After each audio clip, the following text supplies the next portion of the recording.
प्रदेश के यशस्वी मुख्यमंत्री माननीय श्री योगी आदित्यनाथ जी, हमारे डिप्टी सीएम माननीय श्री ब्रजेश पाठक जी, राज्य मंत्री स्वतंत्र प्रभार माननीय श्री एस.डी. मधु जी, हमारे प्रदेश अध्यक्ष श्री प्रमोद सरोज जी,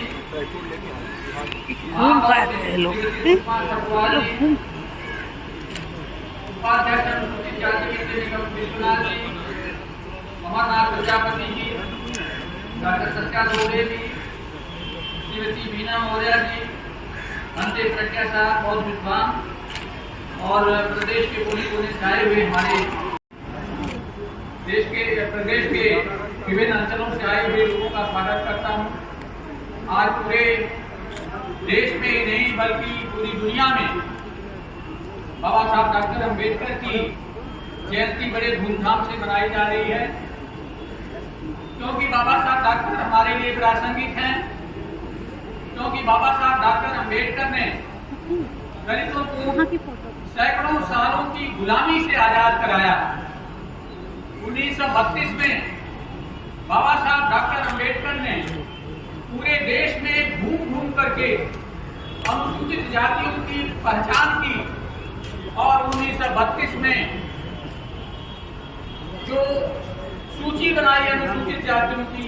वही गवर्नमेंट ऑफ इंडिया एक्ट 1935 के संलग्न के साथ अनुसूचित जाति की सूची के रूप में प्रख्यात हुआ और वही सूची आज भी पूरी तरह से प्रासंगिक है। कब कुछ संदर्भों को छोड़ करके उसमें कोई परिवर्तन नहीं हुआ। बाबा साहब डॉक्टर अम्बेडकर ने दलितों को सामाजिक सुरक्षा प्रदान की। संविधान सभा में आपको जानकारी होनी चाहिए, संविधान सभा में बाबा साहब डॉक्टर अम्बेडकर आरक्षण का प्रस्ताव जब लाए थे तो एक मत के अंतर से वह आरक्षण का प्रस्ताव पारित होने से रह गया था और इसीलिए आरक्षण का अधिकार मौलिक अधिकारों में सम्मिलित नहीं हो पाया। बाबा साहब बड़े चिंतित थे। फिर उन्होंने सामाजिक पिछड़ेपन और प्रतिनिधित्व की अपर्याप्तता के आधार पर उन्होंने आरक्षण की व्यवस्था की, जिसके कारण आज पूरे देश में हमारे अनुसूचित जाति के लोग मुख्य धारा से जुड़ रहे हैं। बाबा साहब डॉक्टर अम्बेडकर ने न केवल अनुसूचित जातियों को न्याय दिलाया, बल्कि उन्होंने पिछड़े वर्गों के लिए भी जो कार्य किया वह देश का कोई भी लीडर नहीं कर पाया। बाबा साहब डॉक्टर अम्बेडकर जानते थे कि पिछड़े वर्ग के लोग भी दलितों के समान ही पिछड़े हुए हैं, इसलिए उन्होंने संविधान में आर्टिकल 340 की व्यवस्था करके आयोग के सदर में उन्होंने उल्लेख किया और उसी आर्टिकल 340 के तहत 1953 में काका कालेकर आयोग बना। 1955 में उसकी संस्तुति आई,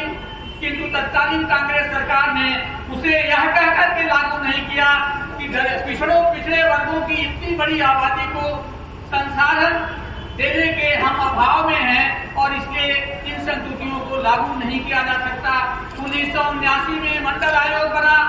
1980 में उसकी भी संस्तुतियां आई और कांग्रेस सरकार ने उससे भी लागू नहीं किया और बाद में गैर कांग्रेसी सरकारें आई और उन्होंने न्याय प्रदान किया। बाबा साहब डॉक्टर अम्बेडकर को तत्कालीन सरकारों ने भारत रत्न भी नहीं दिया,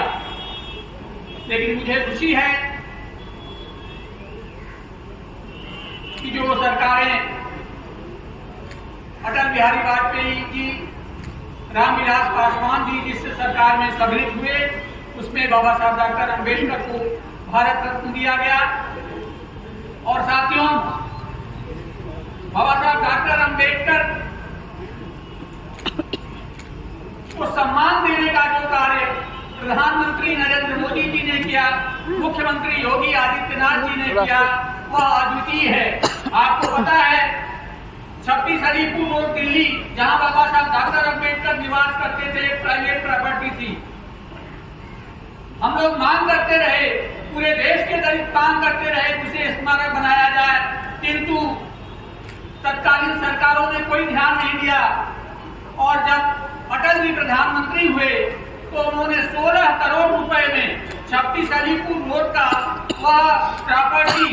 एक मिस्टर जिंदल थे उनसे क्रय करके और वहां पे स्मारक बनाने की घोषणा की, जिसको स्मारक बनाने का पूर्ण करने का कार्य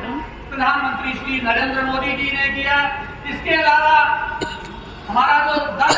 हेनरी रोड लंदन में जो बाबा साहब डॉक्टर अम्बेडकर ने जहां शिक्षा ली थी वहां पर भी वह प्राइवेट प्रॉपर्टी थी और 40 करोड़ रुपए में वो प्रॉपर्टी नीलाम हो रही थी, लेकिन कोई सोनिया गांधी उसे बचाने नहीं आई, कोई मायावती उसे बचाने नहीं आई, कोई अखिलेश यादव उसे बचाने नहीं आया। प्रधानमंत्री नरेंद्र मोदी जी आगे आए और उन्होंने महाराष्ट्र सरकार को निर्देशित किया और 40 करोड़ रुपए में वह प्रॉपर्टी क्रय की गई और आज एक लंदन में 10 हेनरी रोड लंदन में एक बड़ा स्मारक बाबा साहब डॉक्टर अम्बेडकर का बना हुआ है। इसके अलावा हमारा जो जन्मस्थली है महू छावनी, जो हमारी दीक्षा भूमि है नागपुर में, जो चैत्य भूमि है, उन सबको एक स्मारक के यशस्वी मुख्यमंत्री योगी आदित्यनाथ जी ने तो बाबा साहब डॉक्टर अम्बेडकर को की फोटो सभी सरकारी कार्यालयों में अनिवार्य कर दी। जितने भी सरकारी ऑफिस हैं उसमें बाबा साहब डॉक्टर अम्बेडकर आज दिखाई पड़ रहे हैं। पूरी तरह से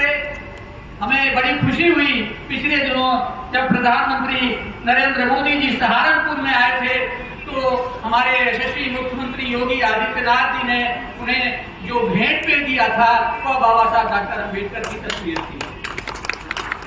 तो बाबा साहब डॉक्टर अम्बेडकर के सपनों को पूरा करने का कार्य प्रधानमंत्री नरेंद्र मोदी जी कर रहे हैं और आपको यह चर्चा भी करनी चाहिए कि ये जो